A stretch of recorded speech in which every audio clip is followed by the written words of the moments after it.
Welcome to the Octopod. I'm Kyle Davis, head of the Office of the CTO. Join us as we dive into the latest technologies and trends shaping business. Whether you're a tech enthusiast, a business leader, or just looking to stay ahead in the digital age, this podcast is for you. Let's unlock opportunities with technology together.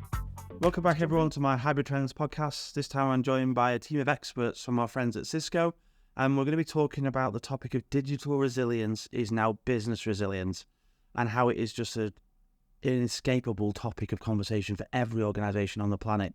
So guys, would you like to introduce yourself so everyone knows who they're talking to, please? Hi, my name's Joachim Manson. I lead a partner sales organisation for Cisco in the UK and Ireland. We do pretty much all of our business through our partners, and it's me and my team who are responsible for that. Hi, I'm Fitton. I'm the leader for Cisco's Cloud and AI Infrastructure Group. So we're a team of specialists inside Cisco that help our customers and partners with all things to do with the AI-ready data center. And I'm Scott Manson. I run the cybersecurity sales go-to-market for Cisco in UK and Ireland. So for everyone listening, we're going to be diving into the demands and trends impacting business risk, AI, networking, data center, security, etc. All focused around though how we build a more digitally resilient business so that everyone can grow and survive in this ever-challenging world, and realistically how we can start leveraging data as that foundation for making better decisions. We'll be splitting this into three parts. So firstly, we're going to really focus on the trends and demands that we're seeing impacting the market and how that has actually shaped some of Cisco's strategy and evolution.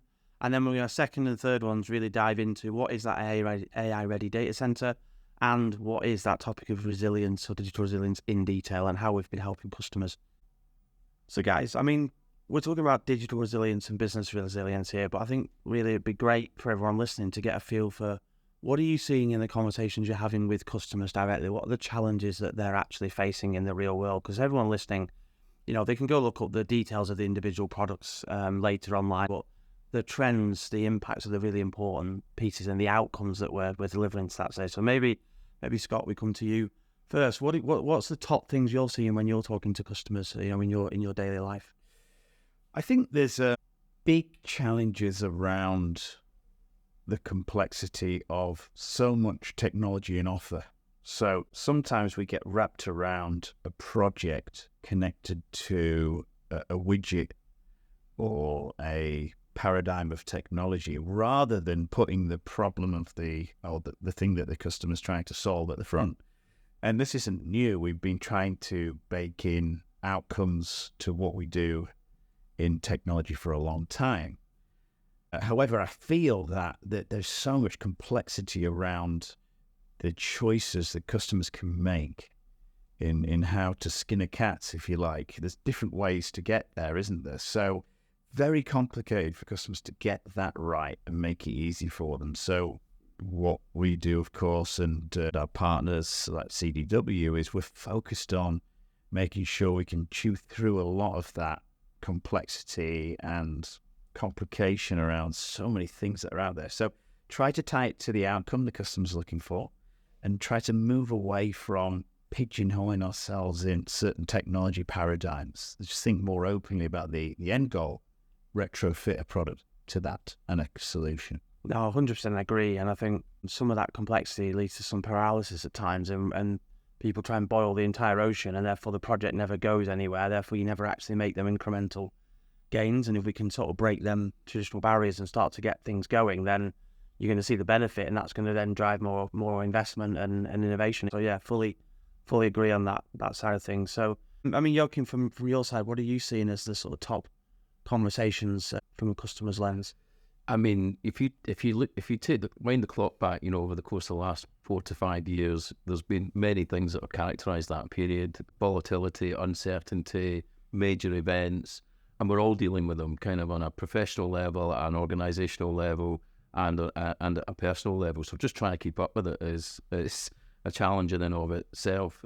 From our perspective, you know, if we are not, you know, we're a technology company at heart. So if we're not innovating in the right way, and by that I mean investing in the things which we believe are going to be the enablers for our customers solving those challenges, then we're potentially going to be marginalised, commoditized, irrelevant. And that's not where we want to be alongside yourselves from the point of view of our relationship with our customers. And they're grappling with all sorts of things that we've seen off the back of that, whether it's geopolitical, whether it's just the movement of people, whether it's how we consume applications, whether it's, attack vectors from the point of view of cybersecurity. And we've got all of that going on all at the same time. And to Scott's point, just, making the step and having a plan and starting to take some action that is coherent, I think is a really important aspect of what customers are looking for. I spend a lot of my days talking with partners, and of course what we're doing is aligning jointly on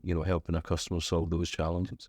No, that makes sense. And Jeff, from your side, I mean, focusing on that sort of data center and cloud space, what are the top couple of prevailing themes you're seeing from your customer conversations?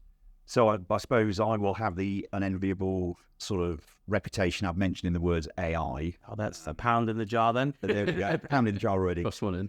And but part of this, I think, is also to do with hype. The reality is things now, because of what's going on, we're in one of these mega trends, I think. I think we're about to enter a phase that's very, very similar. That for me, it's sort of when you're in the middle of something, you don't really notice the speed that it's actually happening. If you go back to the birth of the internet, sort of adoption of cloud, I think we're at one of these transformational moments at the moment. And what we're seeing in conversations I'm having with customers and partners is this. It's almost like we're a little bit in the eye of the storm, and people can't really see what's going on around them. I think the difference this time that we're experiencing is the fact that this isn't now something that's being planned by well-defined project teams that have got very, very clear ideas on what they need to do. What we're beginning to see now is that there are a lot of moving parts around all of this. People are making decisions based on information that they're getting out of the public domain, off of platforms like ChatGPT. So we're sort of at this point now, really, where we're in this sort of confused state that is now beginning to sort of go through the sort of Gartner hype cycle.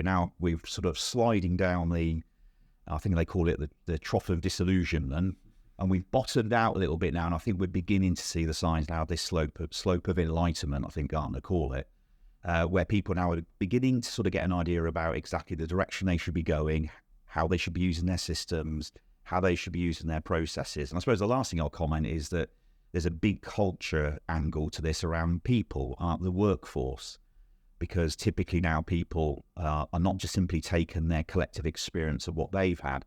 They've now got access to tools that are informing them about things that, when you're speaking to someone, are you actually speaking to the person, or are you speaking to the information they've got out of a Gen AI platform like ChatGPT? And that makes it really, really difficult to navigate all of this, which goes back to the point of it's critically important that we spend more time than ever before with our customers really understanding the use case. What is it the customer is trying to do with their technology? Yeah, and at the end of the day, the technology is there to support business outcomes. It's not, we all might be techies and want to play with flashing lights and cool toys, but they've got to have a business outcome at the end of the day. So we're saying horribly complex landscape, changing geopolitical and supply chain, people, challenges that are going on in the world. We've got the AI piece just causing so much fear of missing out within the market. And I think actually most people are at the same place, which is they're still figuring out what their strategy should be. They'll have some tactical use cases, but en masse, that's going to be the next 2, 3, 5 years. We look at cloud adoption still going on today. There's still lots of customers doing their first moves to cloud in 2025, and we're talking about a decade-old piece of technology. So if everyone suggests that AI is going to be done in 2025, it's like, well, why start? We're going to still be doing this in 10 years from now, and that's just the reality of any transformation project. So I guess, Joachim, coming back to you, how has these trends had an impact on what Cisco have been doing with their business over the last few years? Because it's been quite a transformational time. Yeah, it's been quite a shift, quite a change. I've been in Cisco, and I'm not going to give you the number of years, but it's a few. But we've seen a real shift, certainly in the last 12 to 24 months. We were making decisions structurally around how we organise ourselves. And that's, people listening to this, not going to care how Cisco are organised per se. However, what we're doing is we're saying, right, okay, from, going back to that point about staying relevant, investing in the right things, investing in a way that it has the right impact. So you're not doing so in silos, because lots of things happening in silos, and, you end up with even more complexity perhaps. So one of the most significant things for me in the last 12-ish months was a kind of complete reshaping of our engineering organization, bringing it under one roof. We now have a chief product officer, which we didn't have before. The significance of that is around the investment decisions, the coherence across from the point of view of innovation, whether that's in-house or whether that's through acquisition or some combination thereof. And I think if you look at each of the individual domains, be that around network, which obviously we're well known for, security, observability, collaborations, if those things aren't happening in isolation, then we believe we're not delivering the full kind of integrated, coherent package, if you like, that our customers actually need. There's a responsibility on us to make sense of those things before they get into the hands of our customers. And there's a number of different things, characteristics or credentials that sit within that are also being worked on too. But ultimately, in the past, have we been guilty of, what's the phrase, selling our org chart? Probably. Do we outsource the responsibility of making sense of it and making it work to our customers and partners? Yeah, there's probably been a bit of that. But, as you've heard already, the complexity of the environment, the challenge that our customers face, you have to have someone working alongside you with the right kind of innovation, right kind of investment, that really just helps accelerate them getting to the business outcomes and overcoming the challenges that they've got. And that's really the sort of fundamental aspect of what we've seen and some of the decisions that we've made structurally and from an investment standpoint in the last 12 plus months. Yeah, no, it makes sense. I think, that can really help drive towards that simplicity piece that Scott was talking about earlier and help customers sort of get that value. And I mean, we had Cisco Live. I think one of the things that really resonated for me was them sort of three core messages, sort of platform, silicon, AI. Yeah. And it's like, actually, that really resonated as the sort of combined value of this new face of Cisco, as it were. So maybe between us, we could just explain each of them a little bit for the listeners. Yeah, I mean, platform is really that kind of compound benefit of if you've invested in something from, in our case, Cisco. So if you've got, some sort of investment in part of our technology and you're considering an investment in either adjacent or related elements, you want to make sure that in doing so, you're getting an accelerated benefit from that. So as you build it out, you're getting a kind of platform benefit rather than individual product, siloed capabilities. We know that our customers are struggling very often with just the sort of mass of vendors and different technologies that they have in their environment. So many will have a strategy which is around simplifying that and perhaps consolidating that. And to do that, you need to still have all of the capability, but you need to simplify the consumption of it and the number of different organizations that you're working with. So that's what we mean about platform effect. Yeah, no, it makes sense. And I guess that's been one of them conversations for a long time, is platform versus best of breed type approach. And I think that compound value, the whole is better than the sum of the parts, as it were, is going to be really important, especially to Scott's point about, complexity. So I think what we'll do is use our next session where we're going to talk about the data center piece in some more detail to talk about that value of silicon and AI. But I think maybe just some closing thoughts from everyone. What would be your sort of top tips for people that are listening to go and try and tackle some of this complexity? So Scott, maybe we'll come back to you quickly. Say, you talk about complexity as one of the biggest challenges. How does a customer start to solve that problem? I feel that you have to start with a blank piece of paper.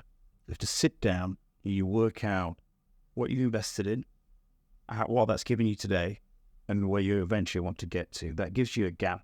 And filling that delta is then what the exercise becomes about, looking at what technology, process, and people goes into closing the delta between where you are today with all the maybe hodgepodge of things that you've got and you're managing. How do you bridge that delta to where you really want to get to? And it can mean so many different things for different companies, can't it? With different challenges. But the great news is there's so many things that vendors, partners, and technologists can help you with. So it's really just getting back to what's the gap analysis and then filling in the blanks as you go. No, makes sense, totally. Jed?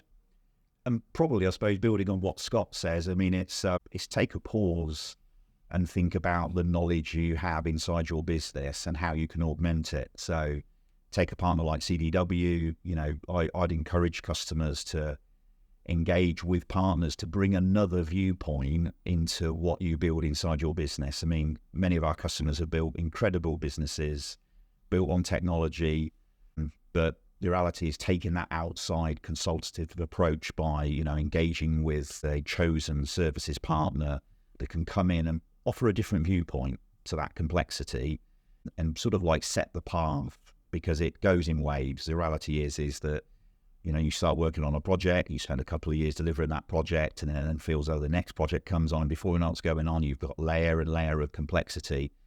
And if what you need to be doing is constantly challenge that complexity you put inside your business, the decisions that you've made. And by engaging with a partner like CDW, that gives you an opportunity to tap into all the experiences that they've got from all of the experience they've done with the customer. So you're sort of bringing the best of both worlds. You're taking the talent of what you have inside your business, the sort of multidisciplinary talent that a partner like CDW has, bring those two things together. So when you make that next investment to focus on that next outcome, that next use case, you're doing it with the best foot forward. That makes sense. And Joachim, what's your final thought for everyone in this session? Not keeping the organisations you want to work with at arm's length.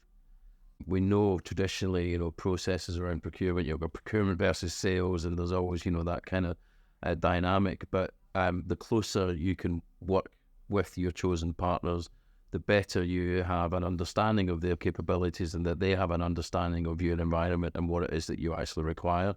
And from the point of view of actually delivering an outcome, personally, I feel, and we see many examples of this, that you're much more likely to get to that outcome than perhaps a heavily prescribed paper process.